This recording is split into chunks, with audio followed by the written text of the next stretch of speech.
Bonjour et bienvenue à tous. D'abord, ce communiqué de la présidence de la République par rapport à la tenue de concertation nationale, correspondance ainsi libellée par un communiqué du 23 novembre 2012.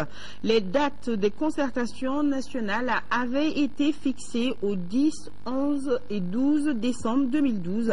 Il se trouve que le 10 décembre est déjà consacré par un acte réglementaire comme date de la tenue de l'espace d'interpellation démocratique et idée. Afin d'éviter un chevauchement préjudiciable au bon déroulement des deux événements, il a paru nécessaire de procéder à un réajustement des dates des concertations nationales de façon à permettre une participation pleine et responsable des parties prenantes aux activités y afférentes. En conséquence, le président de la République a l'honneur d'informer tous nos compatriotes de l'intérieur et de l'extérieur et tous nos partenaires bilatéraux et multilatéraux que les concertations nationales vont se dérouler les 11, 12 et 13 décembre 2012. Le président de la République s'est compté sur la bonne compréhension de tous. Donc, les concertations nationales, c'est les 11, 12 et 13 décembre. La société civile malienne s'est dit prête à participer à ces assises nationales des forces vives. Elle l'a fait savoir au cours d'un point de presse expliqué ici par Adama Koudjou. Au cours de ce point de presse, il a surtout été question de la participation de la société civile aux journées de concertation nationale. Et la société civile s'est dit prête à une participation effective aux travaux de ces journées. La conférence de presse intervient suite à 2 jours d'échanges entre les membres des organisations de la société civile. Et plus de 160 personnes ont pris part à la rencontre. Le conseil consultatif qui va être mis en place et nous souhaitons une participation active des organisations de la société civile. Mais également, nous avons pu définir la démarche que nous allons tenir, mais également définir les rôles et responsabilités de la société civile dans la transition. La société civile n'attend pas participer à un gouvernement quelconque, cependant, elle compte jouer pleinement son rôle pour une sortie de crise au Mali. Nous nous sentons concernés parce que nous sommes des citoyens et nous avons droit à des produits et à des services à notre satisfaction. Une bonne sécurité, c'est ce que nous demandons et ce n'est pas trop demandé. Une bonne santé, c'est ce que nous demandons, ce n'est pas trop demandé. Une bonne éducation de nos enfants, ce n'est pas trop demandé, c'est l'avenir de notre pays. Un environnement sain, c'est ce que nous demandons, ce n'est pas trop demandé. Les journalistes présents à la rencontre ont été informés de la tenue des journées de ces concertations les 11, 12 et 13 décembre de l'année en cours, contrairement aux 10, 11 et 12 dates initialement annoncées. Un report lié à l'espace d'interpellation démocratique prévu le 10 décembre. Le cabinet du Premier ministre nous fait savoir que Dr Cheikh Modibo Diarra est arrivé à Paris aujourd'hui pour s'entretenir avec les autorités françaises du raffermissement des relations entre les deux pays. Le chef du gouvernement doit notamment rencontrer le ministre français des Affaires étrangères, Laurent Fabius, pour évoquer l'appui de la France en vue de la reconquête des régions illégalement occupées par les terroristes et les narcotrafiquants. Ils vont aussi parler de la nécessité d'assurer la sécurité des grandes villes et des axes routiers. Un mot de la mise en œuvre de la résolution autorisant le déploiement de la force africaine dans les régions occupées du Mali. C'est aujourd'hui même que s'achève le délai d'1 mois et demi imposé par le Conseil de sécurité des Nations Unies pour la présentation des rapports sur l'état de la mise en œuvre de cette résolution. Le document, je vous le rappelle, a été finalisé et transmis au secrétariat général de l'ONU. Beaucoup de gens s'attendent au vote de la dite résolution dès le début de cette semaine, mais il semble que la démarche devrait prendre un peu plus de temps avec un vote courant décembre. Pour plus de détails, retrouvons Salif Sanogo depuis Washington pour des éléments d'éclairage. Le 12 octobre dernier, le Conseil de sécurité des Nations Unies a adopté la résolution 2071 sur le Mali. Un vote à l'issue duquel les membres du Conseil de sécurité ont donné un délai de 45 jours au secrétaire général de l'ONU afin qu'il puisse leur présenter un rapport sur l'état de la mise en œuvre de la résolution 2071. Ce délai de 45 jours expire donc ce lundi 26 novembre. À cette occasion, le rapport du secrétaire général, qui sera articulé autour du document transmis par la CEDEAO via l'Union africaine, devrait être distribué aux membres du Conseil de sécurité, non pas pour un vote immédiat, mais pour recueillir leurs observations dans la perspective d'une autre réunion du Conseil. Une rencontre qui pourrait se dérouler début décembre. Entre-temps, c'est le Maroc qui aura pris la présidence du Conseil de sécurité et qui va donc diriger les travaux. Selon des sources onusiennes, il faudrait attendre la voire la seconde quinzaine du mois de décembre pour que la résolution autorisant le déploiement de la force africaine dans les régions du nord du Mali soit adoptée sous le chapitre 7, qui est un chapitre contraignant. Au-delà du déploiement de la force africaine, cette résolution devrait aussi comporter d'autres points non moins importants comme la gestion de la transition malienne. Fin ici à Bamako du premier forum national des leaders religieux musulmans du Mali. Ces assises ont recommandé, entre autres, de mettre en place un comité de travail dirigé par Chérif Ousmane Madani Aïdara pour la coordination des activités du groupement dans un délai de 6 mois. Les délégués ont lancé un appel pressant à tous les Maliens pour une union sacrée pour une sortie de crise. Le compte rendu en images dans nos éditions du soir, ce sera avec Adama Dimde. Et partons à Kay à présent, où le ministre de la Communication était en visite, occasion pour Bruno Maïga de rappeler aux journalistes de la capitale des rails de travailler dans le respect de l'éthique et de la déontologie, surtout en cette période de crise qui traverse notre pays. Le ministre a aussi rencontré les partis politiques et la société civile. Notre correspondant à Kay, Jafar Aïdara, a suivi la visite.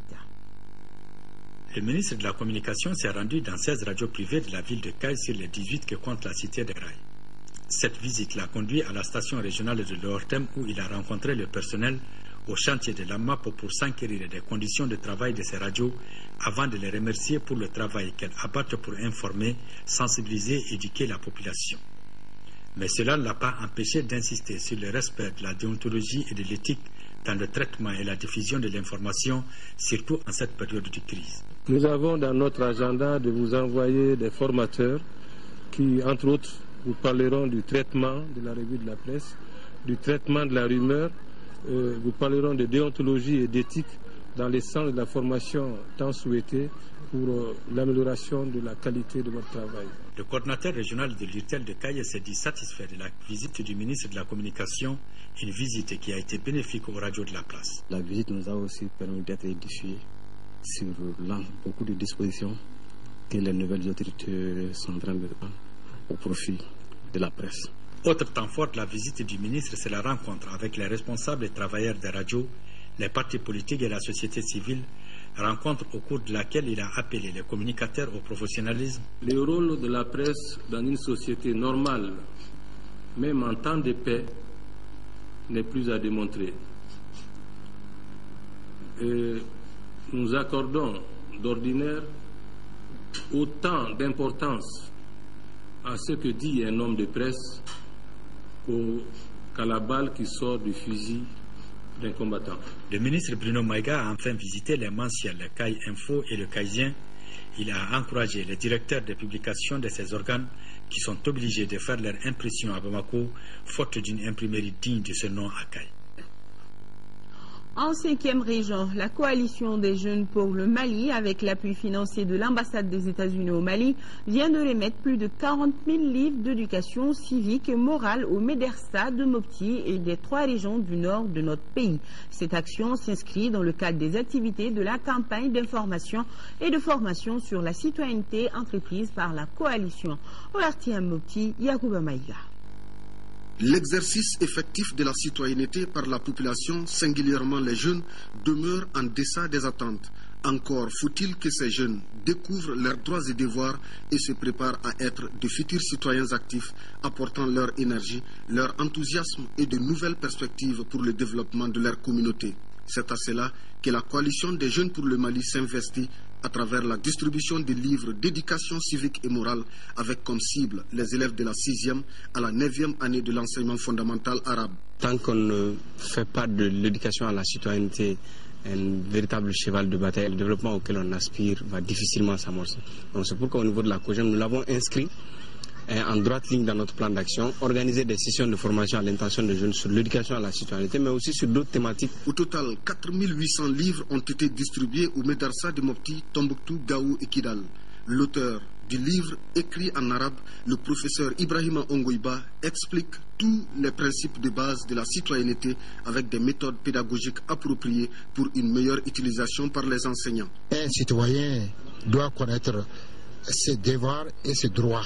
C'est en partant de la lecture et de la connaissance de ce livre-là qu'un jour il y aura de bons citoyens. L'activité s'inscrit en droite ligne de la campagne d'information et de formation initiée par la COJEM en collaboration avec la Ligue des Patriotes pour le Développement et l'appui financier de l'ambassade des États-Unis au Mali. L'ONG Al-Farouk vient d'offrir au Haut Conseil islamique de Mopti 20 machines à coudre pour un coût de plus d'1 million de francs CFA, des machines destinées à appuyer le centre de formation du Haut Conseil islamique de Mopti. Aminata Touré, reportage. Pour un coût total de 1 900 000 francs CFA, ces 20 machines viennent en appui au centre de formation du Haut Conseil islamique de Mopti. Dans le plan de développement du Mali, et il est bien conseillé de faire des centres de formation en machine, en ordinateur, etc.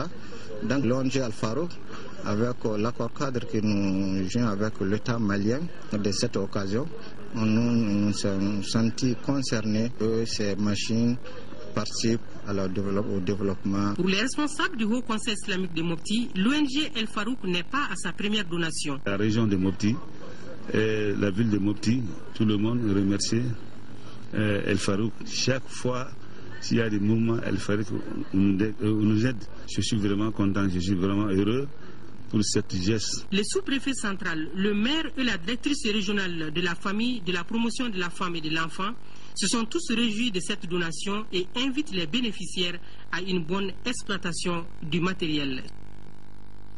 Hors de nos frontières, beaucoup de joie dans les rues de Nouakchott. Le président Ould Abdelaziz, après 40 jours passés à Paris pour des soins, est retourné en pleine forme dans son pays et la population l'a accueilli dans une ambiance de fête.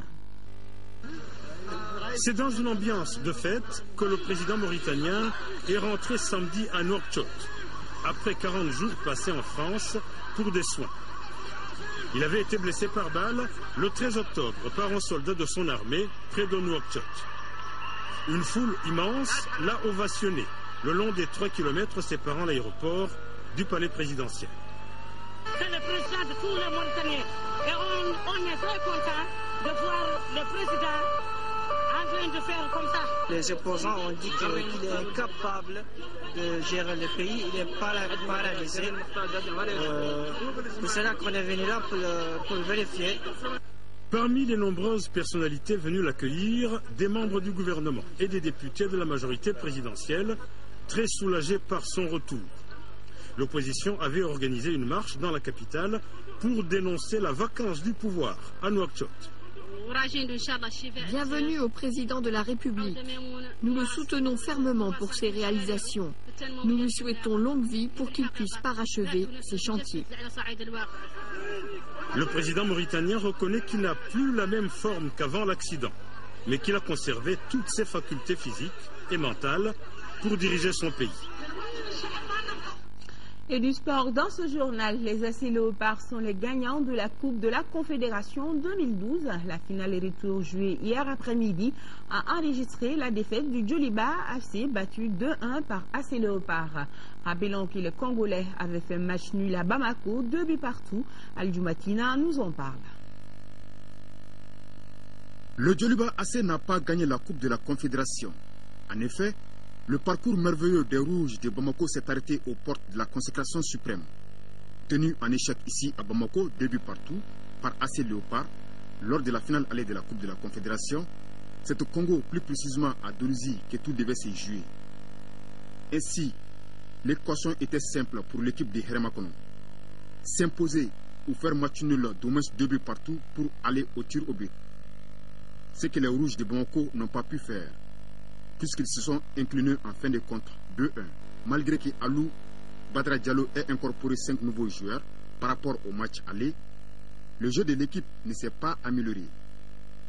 D'ailleurs, les Congolais, sans être très menaçants, trouvent l'ouverture du score à la 26e minute. Le tir de Gazé Césaire est détourné par Mohamed Oumar Konaté dans ses propres filets.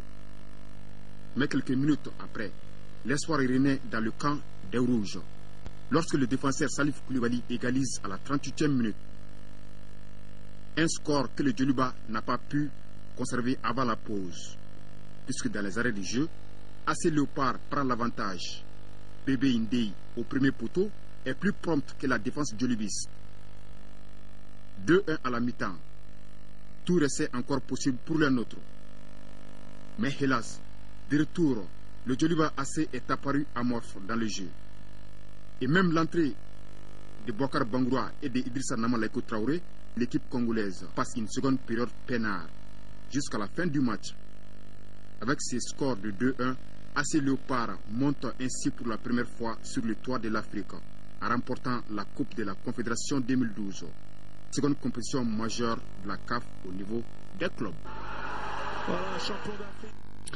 Je vous rappelle ce communiqué avant de refermer ce journal. Le Premier ministre Cheikh Modibo Diarra est arrivé à Paris ce lundi 26 novembre 2012 pour s'entretenir avec les autorités françaises du raffermissement des relations entre nos deux pays. Le chef du gouvernement doit notamment rencontrer le ministre français des Affaires étrangères, Laurent Fabius, pour évoquer l'appui de la France en vue de la reconquête des régions illégalement occupées par les terroristes et les narcotrafiquants. Ils vont aussi parler de la nécessité d'assurer la sécurité des grandes villes et des axes routiers.